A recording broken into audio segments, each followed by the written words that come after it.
نحمدہ و نصلی علی رسولہ الکریم۔ اللہ جل شانہ نے عید کا دن ہمیں عطا فرمایا ہے، تو عید کا دن جو ہے یہ خوشی کا دن ہے۔ تو اب ہمیں چاہیے کہ جس اللہ نے خوشی دی ہے اس سے پوچھیں کہ ہم یہ دن کیسے گزاریں۔ تو وہ اللہ تعالیٰ سے جب پوچھتے ہیں تو اللہ تعالیٰ فرماتے ہیں لَقَدْ كَانَ لَكُمْ فِي رَسُولِ اللَّهِ أُسْوَةٌ حَسَنَةٌ، کہ تمہارے لیے زندگی گزارنے کا جو بہترین طریقہ ہے وہ محمد صلی اللہ علیہ وسلم کا طریقہ ہے۔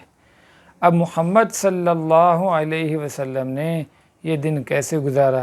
تو احادیث کی روشنی میں علماء کرام نے کچھ چیزیں جو ہیں، کچھ باتیں احادیث کی روشنی میں وہ مقرر فرمائی ہیں کہ عید کے دن کے جو مسنون اعمال ہیں وہ یہ ہیں۔ صبح سویرے جلدی اٹھنا، عام روٹین سے ہٹ کے آدمی تھوڑا سا جلدی اٹھ جائے، اور پھر غسل کرنا۔ عید کے دن غسل کرنا مستقل سنت ہے۔ اب وہ غسل سنت شمار ہوگا جو صبح صادق کے بعد کیا جائے، فجر کا وقت داخل ہونے کے بعد جو غسل کیا جائے گا اس کو مسنون غسل کہیں گے۔ اگر کسی نے رات کو غسل کر لیا تو وہ مسنون غسل شمار نہیں ہوگا۔ اسی طرح مسواک کرنا مستقل عید کی ایک سنت ہے، اور مسواک کی ویسے بھی ہمیں کوشش کرنی چاہیے کہ مسواک کرنے سے اللہ پاک راضی ہوتے ہیں اور مرتے وقت کلمہ نصیب ہوتا ہے۔ تو بہرحال مسواک کرنا یہ بھی سنت ہے عید کے دن۔ اچھے کپڑے پہننا، نئے کپڑے نہیں ہیں بلکہ اچھے کپڑے ہیں۔ آدمی کے پاس جتنے بھی کپڑے ہیں ان میں دیکھے جو سب سے اچھے ہیں وہ پہن لے۔ تو اچھے کپڑے پہننا یہ سنت ہے۔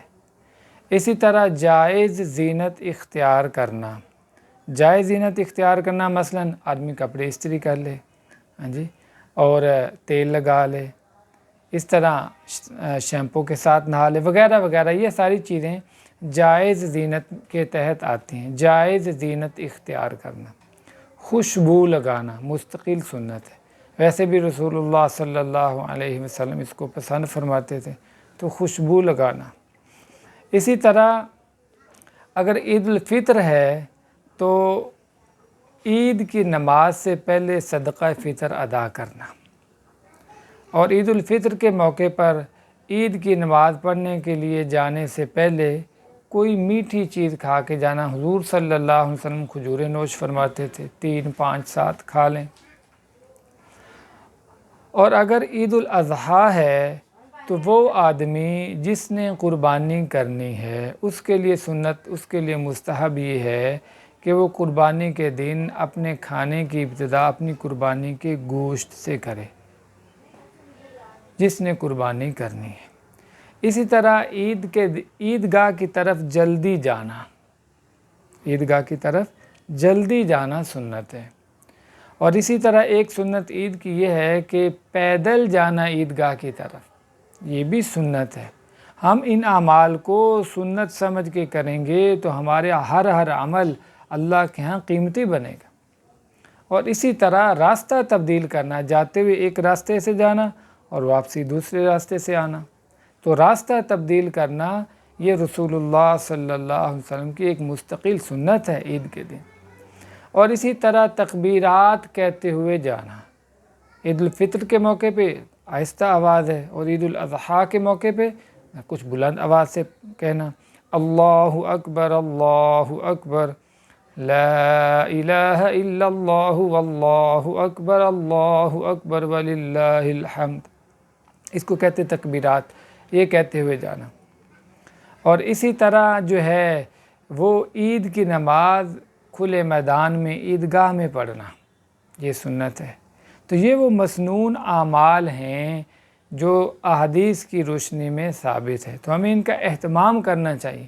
ہماری جو قدر و قیمت اللہ جل شانہ کے یہاں لگے گی وہ اعمال کی بنیاد پہ لگے گی، خالی انسان کی کوئی قیمت نہیں۔ جیسے کہ خالی بوتل ہے، اس کی کیا قیمت ہے؟ اس بوتل کے اندر پانی ڈالیں گے تو اس کی قیمت اور بڑھ جائے گی، دودھ ڈالیں گے تو اور قیمت بڑھ جائے گی، شہد ڈالیں گے تو اسی خالی بوتل کی قیمت اور بڑھ جائے گی۔ اگر اسی خالی بوتل میں اعلیٰ کوالٹی کا جو ہے وہ عطر ڈال دیں گے تو لاکھوں کروڑوں کی وہ ایک بوتل بنے گی۔ تو بوتل کی قیمت اس بنیاد پہ ہوتی ہے کہ بوتل کے اندر کیا ہے۔ تو خالی ہماری قیمت نہیں لگے گی، بلکہ ہماری قیمت اس بنیاد پہ لگے گی کہ ہماری جو روزمرہ کی زندگی وہ کس طرح گزرتی ہے، یہ انسان زندگی کیسے گزارتا ہے۔ اگر ہمارے اندر اللہ کے حکم ہماری زندگی میں اور رسول اللہ صلی اللہ علیہ وسلم کے مبارک طریقے ہوں گے تو پھر ہماری قیمت لگے گی۔ تو اس لیے ہمیں بھی چاہیے کہ ہم ان اعمال کا اہتمام کریں۔ اللہ جل شانہ ہمیں اس کی توفیق نصیب فرمائے۔